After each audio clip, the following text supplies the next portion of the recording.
Assalamualaikum warahmatullahi wabarakatuh. Perkenalkan, saya Triadi Setiawan dan teman saya. Perkenalkan, nama saya Resti Noviani dari Universitas Internasional Semen Indonesia.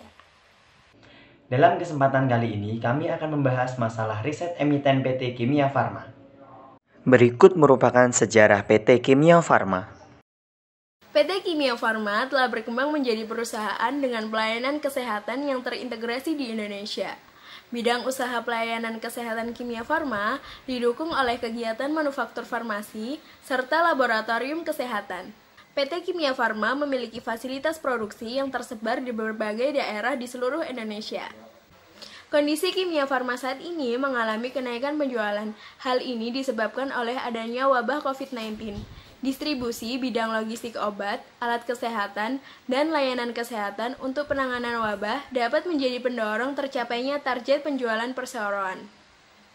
Perekonomian di Indonesia dan bahkan dunia mengalami sedikit tantangan di tahun 2020 karena adanya COVID-19.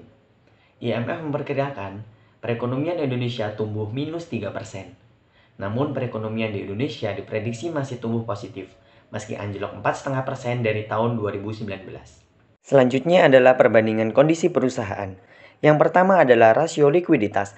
Dapat dilihat bahwa kurang rasio dan quick rasio PT Kimia Farma tertinggal sangat jauh dari PT Kalbe Farma dan PT Merck.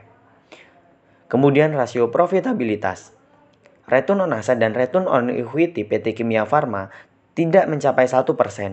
Hal ini menandakan bahwa keuntungan yang didapatkan tidak dapat dimaksimalkan oleh aset dan ekuitas yang dimiliki. Dan yang terakhir adalah rasio solvabilitas.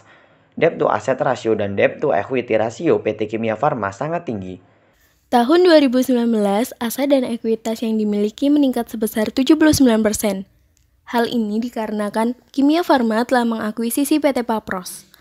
Dampak lainnya adalah hutang perusahaan yang meningkat sebesar 52% akibat akuisisi tersebut. Akuisisi ini diharapkan dapat memperbaiki kinerja perusahaan. Secara keseluruhan, tahun 2019 PT Kimia Farma mengalami penurunan dari tahun sebelumnya. Valuasi perusahaan menggunakan model diskonto dividen.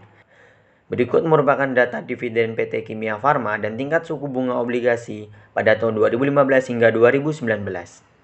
Dengan menggunakan rumus model diskonto dividen, ditemukan bahwa nilai intrinsik saham PT Kimia Farma di angka Rp45,18. Sedangkan pada penutupan pada tanggal 17 Juli 2020, harga saham PT Kimia Farma di angka Rp1.280. Hal ini menandakan bahwa harga saham PT Kimia Farma termasuk dalam kategori overpriced. Berdasarkan data yang telah disampaikan, kami menyarankan untuk menahan saham Kimia Farma, mengingat harga saham Kimia Farma yang melonjak hingga ratusan persen. Hal ini dikarenakan perusahaan akan memproduksi vaksin virus corona yang didatangkan dari Cina, sehingga kinerja perusahaan akan meningkat dan harga saham akan mengalami kenaikan. Selanjutnya adalah risiko investasi. Risiko investasi dapat diketahui dengan mencari standar deviasi. Berikut merupakan harga saham dan dividen PT Kimia Farma tahun 2014 hingga 2019. Return saham dan rata-rata aritmatika telah ditemukan.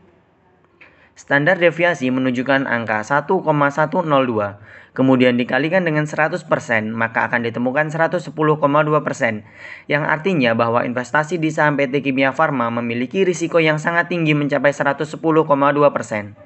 PT Kimia Farma menerapkan prinsip pengelolaan perusahaan sesuai dengan undang-undang, yaitu prinsip transparansi, akuntabilitas, responsibilitas, independensi, dan kewajaran.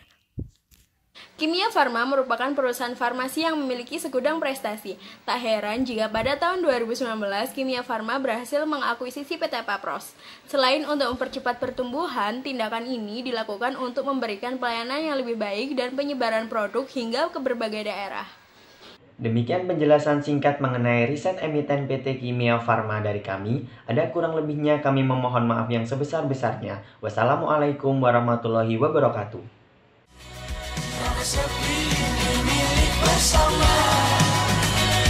Kita sama-sama